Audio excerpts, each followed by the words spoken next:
Hi hello ಹೇಗಿದ್ದೀರಾ ಎಲ್ಲರೂ. ಇವತ್ತು ಬಂದುಬಿಟ್ಟು ಮೋಮೋಸ್ ಮಾಡ್ತಾಯಿದ್ದೀನಿ. ವೆಜ್ ಮೋಮೋಸು ತರಕಾರಿನೆಲ್ಲ ಉಪಯೋಗಿಸ್ಕೊಂಡು ಮಾಡುವಂಥದ್ದು. ಇದರಲ್ಲಿ ನಾನ್ ವೆಜ್ಜಲ್ಲೂ ಕೂಡ ಮಾಡ್ಕೊಳ್ಬೋದು. ಇವತ್ತು ನಾನು ವೆಜ್ ಮೋಮೋಸ್ನ ಮಾಡೋದನ್ನ ತೋರಿಸ್ತಾ ಇದ್ದೀನಿ. 1 ಕಪ್ನಷ್ಟು ಮೈದಾ ತೊಗೊಂಡಿದ್ದೀನಿ. ಇದಕ್ಕೆ ಸ್ವಲ್ಪ ಸ್ವಲ್ಪ ನೀರು ಹಾಕ್ಕೊಂಡು ಕಲಿಸ್ಕೊಳ್ಳೋಣ.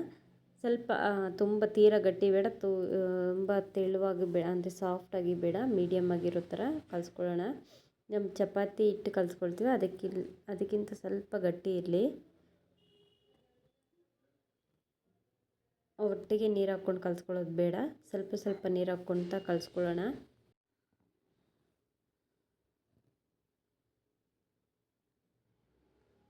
ಮೋಮೋಸ್ ಅಂದರೆ ತುಂಬ ಜನಕ್ಕೆ ಇಷ್ಟ, ತುಂಬ ಜನ ಇಷ್ಟಪಡ್ತಾರೆ.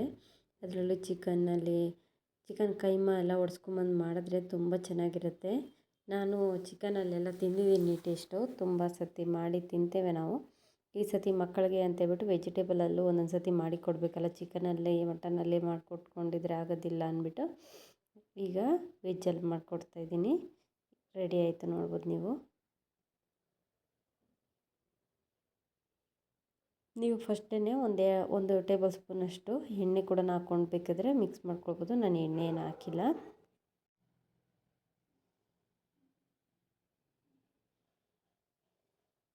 ಆಲ್ಮೋಸ್ಟ್ ಹಿಟ್ಟು ಕಲಸಿ ಆಯಿತು, ನಿಮಗೆ ಗೊತ್ತಾಗ್ತಿರುತ್ತೆ ಯಾವ ಥರ ಇದೆ ಅಂತ. ತುಂಬ ತಿಳಿವಿಲ್ಲ, ತುಂಬಾ ಗಟ್ಟಿ ಇಲ್ಲ. ಈಗ ಸ್ಟಫಿಂಗ್ ರೆಡಿ ಮಾಡ್ಕೊಳ್ಳೋಣ ಬನ್ನಿ. ಒಂದು ಪ್ಯಾನ್ ಇಟ್ಕೊಂಡಿದ್ದೀನಿ ಒಲೆ ಮೇಲೆ. ಸಣ್ಣದಾಗಿ ಹಚ್ಚಿಟ್ಕೊಂಡಿರೋಂಥ ಈರುಳ್ಳಿ ಒಂದು, ತುರಿದಿಟ್ಕೊಂಡಿರೋ ಕ್ಯಾರೆಟ್ ಒಂದು, ಸ್ವಲ್ಪ ಸಣ್ಣದಾಗಿ ಹಚ್ಚಿಟ್ಕೊಂಡಿರೋ ಎಲೆಕೋಸು. ಇದಕ್ಕೆ ನಾನು 1 ಟೇಬಲ್ ಸ್ಪೂನಷ್ಟು ಎಣ್ಣೆ ಹಾಕ್ಕೊಂಡಿದ್ದೀನಿ. ಸ್ವಲ್ಪ ಹುರ್ಕೊಳ್ಬೇಕು, ಹಸಿ ವಾಸನೆ ಇರಬಾರ್ದು, ತುಂಬ ಜಾಸ್ತಿನೂ ಹುರ್ಕೊಳ್ಳೋದು ಬೇಡ.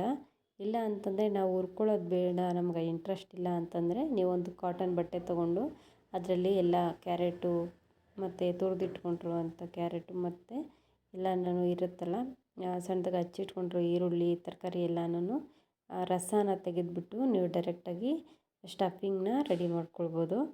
ಇವತ್ತು ನಾನು ಈರುಳ್ಳಿ ಸಣ್ಣದಾಗಿ ಹಚ್ಚಿಟ್ಕೊಂಡಿರೋದನ್ನ ಎಲ್ಲನೂ ಫ್ರೈ ಮಾಡಿಕೊಂಡು ಮಾಡ್ತಾಯಿದ್ದೀನಿ. ಈರುಳ್ಳಿನ ಹಾಕ್ಕೊಂಡು ಚೆನ್ನಾಗಿ ಫ್ರೈ ಮಾಡ್ಕೊಳ್ಳೋಣ. ಶುಂಠಿ ಒಂದು ಅರ್ಧ ಇಂಚಿನಷ್ಟು, ಒಂದು 4ರಿಂದ 5 ಬೆಳ್ಳುಳ್ಳಿ ಸಣ್ಣದಾಗಿ ಕಟ್ ಮಾಡಿರೋದು ಫಸ್ಟ್ ಅದನ್ನು ಹಾಕ್ಕೊಂಡಿದ್ದೀನಿ. ಅದಾದಮೇಲೆ 2 ಮೆಣಸಿನ್ಕಾಯಿ ಹಾಕ್ಕೊಂಡಿದ್ದೀನಿ. ಖಾರ ಜಾಸ್ತಿ ಇದ್ದರೆ 1 ಮೆಣಸಿನ್ಕಾಯಿ ಹಾಕ್ಕೊಳ್ಳಿ.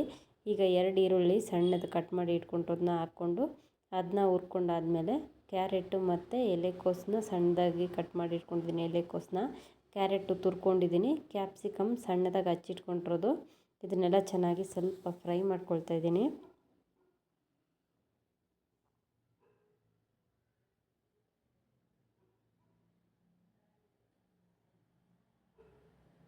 ನೋಡಿದ್ರಲ್ಲ ಫ್ರೈ ಆಗಿದೆ, ನೋಡಿದ್ರೇ ಗೊತ್ತಾಗುತ್ತೆ.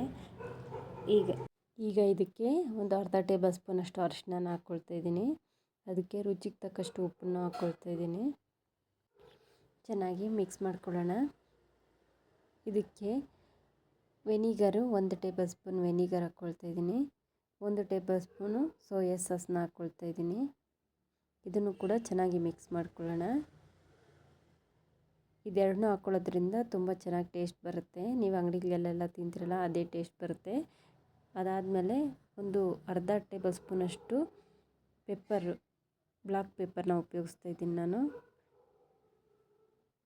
ಒಂದು ಚಿಟಿಕೆಯಷ್ಟು ಗರಂ ಮಸಾಲೆನೂ ಕೂಡ ಆ್ಯಡ್ ಮಾಡ್ಕೊಳ್ತಾ ಇದ್ದೀನಿ, ಚೆನ್ನಾಗಿರುತ್ತೆ. ನಿಮಗೆ ಆಪ್ಷನಲ್ಲು, ಇದಕ್ಕೆ ಬೇಕಿದೆ ಚಿಕನ್ ಮಸಾಲೆನೂ ಕೂಡ ಒಂದು ಅರ್ಧ ಟೇಬಲ್ ಸ್ಪೂನಷ್ಟು ಆ್ಯಡ್ ಮಾಡ್ಕೊಳ್ಬೋದು, ಟೇಸ್ಟ್ ಚೆನ್ನಾಗಿರುತ್ತೆ. ನಾನು ಈಗ ಏನು ಆ್ಯಡ್ ಮಾಡ್ತಿಲ್ಲ. ಈಗ ಕಲಸಿಟ್ಕೊಂಡಿದ್ದೀವಲ್ಲ ಮೈದಾ, ಅದನ್ನು ತಗೊಂಡು ಸ್ವಲ್ಪ ನಾದ್ಕೊಳ್ಳೋಣ. ಚೆನ್ನಾಗಿ ನಾದ್ಕೊಂಡ್ರೆ ಚೆನ್ನಾಗಿರುತ್ತೆ, ಅಂದರೆ ಒಸಿದಾಗ ತೆಳುವಾಗಿ ಬರುತ್ತೆ ಮೈದಾ. ಈಗ ಸಣ್ಣ ಸಣ್ಣ ಉಂಡೆಗಳಾಗಿ ತಗೊಂಡು ಚಪಾತಿಗೆಲ್ಲ ಒಸ್ಕೊತೀವಲ್ಲ, ಅದಕ್ಕಿಂತ ಚಿಕ್ಕ ಸೈಜಲ್ಲಿ ತೊಗೊಂಡು ಒಸ್ಕೊಳ್ಳೋಣ. ರೌಂಡ್ ಶೇಪ್ ಬರೋ ಥರ ಸ್ವಲ್ಪ ಹಸಿಟ್ಟು ಹಾಕ್ಕೊಳ್ಳೋಣ ಒಸಿಲಿಕ್ಕೆ. ತುಂಬ ಜಾಸ್ತಿ ಹಸಿಟ್ಟು ಬೇಡ, ಸುಮ್ಮನೆ ಅಂಟದಿರ ಇರಲಿ ಅಂತ ಹಸಿಟ್ಟು ಹಾಕ್ಕೊಳ್ತದ್ದು ಅಷ್ಟೇ.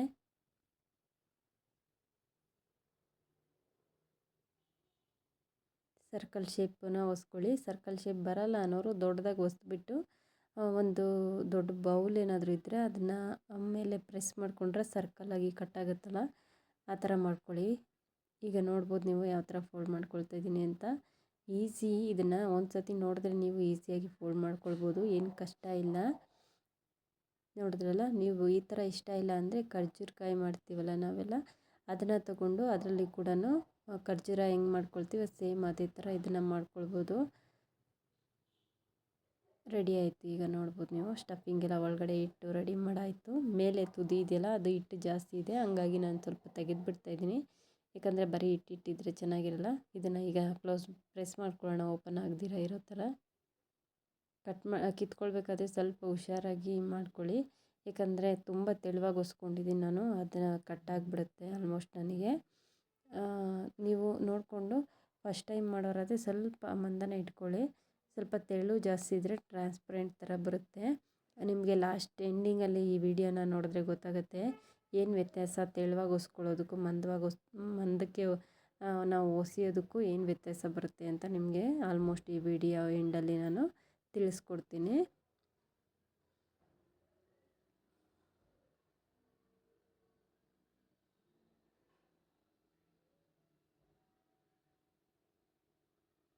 ಹಿಟ್ಟು ಜಾಸ್ತಿ ಹಾಕ್ಕೊಳ್ಬೇಡಿ, ಕಡಿಮೆ ಹಾಕ್ಕೊಳ್ಳಿ ಆದಷ್ಟು.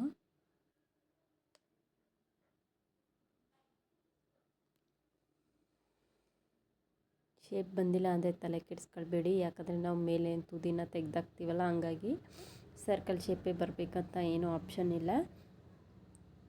ನಾನು 1 ಟೇಬಲ್ ಸ್ಪೂನ್ ಅಥವಾ 2.5 ಟೇಬಲ್ ಸ್ಪೂನ್ ಅಷ್ಟು ಇಟ್ಕೊತಾ ಇದ್ದೀನಿ. ನೀವು ಇದನ್ನು ಸೈಜ್ ನೋಡಿಕೊಂಡು, ಹೊಸ್ತಿರುವಂಥ ಚಪಾತಿ ಸೈಜ್ ನೋಡಿಕೊಂಡು ಮೈದಾ ಹಿಟ್ಟನ್ನು ಅದಾದಮೇಲೆ ಫಿಲ್ ಮಾಡ್ಕೊಳ್ಳಿ. ಜಾಸ್ತಿ ಫಿಲ್ ಮಾಡ್ಕೊಳ್ಬೇಡಿ, ಮತ್ತು ಅದು ಸರಿಯಾಗಿ ಕ್ಲೋಸ್ ಆಗಿಲ್ಲ ಅಂದರೆ ಓಪನ್ ಆದರೆ ಚೆನ್ನಾಗಿರೋದಿಲ್ಲ.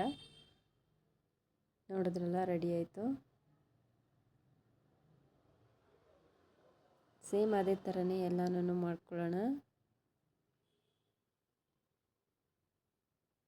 ಚಪಾತಿ ಹೊಸ್ಕೊಂಡು ಆ ಸ್ಟಫಿಂಗ್ ನಾವೇನು ಮಾಡಿ ಇಟ್ಕೊಂಡಿದ್ದೀವಿ ಅದನ್ನ ಇಟ್ಕೊಂಡು ಒಳಗಡೆ ಅದನ್ನು ನೀಟಾಗಿ ರೌಂಡ್ ಶೇಪಲ್ಲಿ ಸರ್ಕಲ್ ಬರೋ ಥರ ಫೋಲ್ಡ್ ಮಾಡ್ಕೊಂಡು ಬಂದರೆ ಆಯಿತು.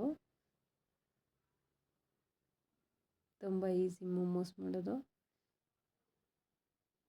ನಿಮಗೆ ಮೇಲೆ ಹಿಟ್ಟು ಕಡಿಮೆ ಇದೆ ಅನ್ನೋರಾದರೆ ಹಿಟ್ಟನ್ನು ತೆಗಿಯೋಕ್ಕೆ ಹೋಗ್ಬೇಡಿ. ನನಗೆ ಜಾಸ್ತಿ ಹಿಟ್ಟಿದ್ರೆ ಮಾತ್ರನೇ ತಗೊಳ್ತಿರೋದು.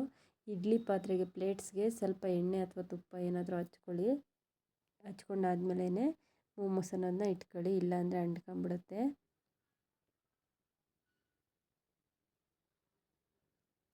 ಇಡ್ಲಿ ಪಾತ್ರೆಗೇ ಸ್ವಲ್ಪ ಕೆಳಗಡೆ ನೀರು ಹಾಕಿ ಸ್ವಲ್ಪ ಕಾಯಕ್ಕಿಟ್ಟಿದ್ದೆ. ನೀವು ಮುಂಚೆನೇ ಇಟ್ಕೊಂಡ್ಬಿಡಿ, ಅಂದರೆ ರೆಡಿ ಮಾಡ್ಕೊಳ್ತಾ ಇದ್ದೀವಿ ಅಂದಾಗ ಮಾಡಿ ಇಟ್ಕೊಂಡ್ರು ನೀರು ಕಾದಿರುತ್ತೆ. ಅದಾದಮೇಲೆ ನೀವು ಮೋಮೋಸ್ನ ಆರಾಮಾಗಿ ಇಟ್ಕೊಳ್ಬೋದು. ಇಡ್ಲಿ ಪಾತ್ರೆಯಲ್ಲೇ ಬೇಯಿಸ್ಕೊಳ್ಳಿ.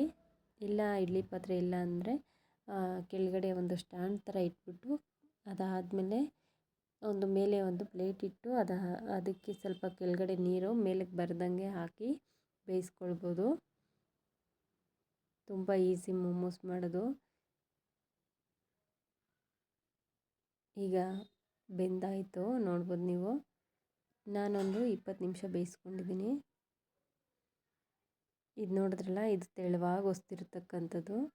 ನೋಡಿ, ಲಾಸ್ಟ್ ಒಂದು ತೋರಿಸ್ತೀನಿ ನಿಮಗೆ ತೆಗೆದು. ಇದು ಉದ್ದನೆಯಾಗಿ ಮಾಡೋಕ್ಕೆ ಟ್ರೈ ಮಾಡಿದೆ, ನನಗೆ ಅಷ್ಟೊಂದು ಸ್ಯಾಟಿಸ್ಫ್ಯಾಕ್ಷನ್ ಆಗಿಲ್ಲ, ಅದಕ್ಕೆ ಸರ್ಕಲ್ ಶೇಪ್ ಮಾಡ್ಕೊಂಡಿದ್ದೀನಿ.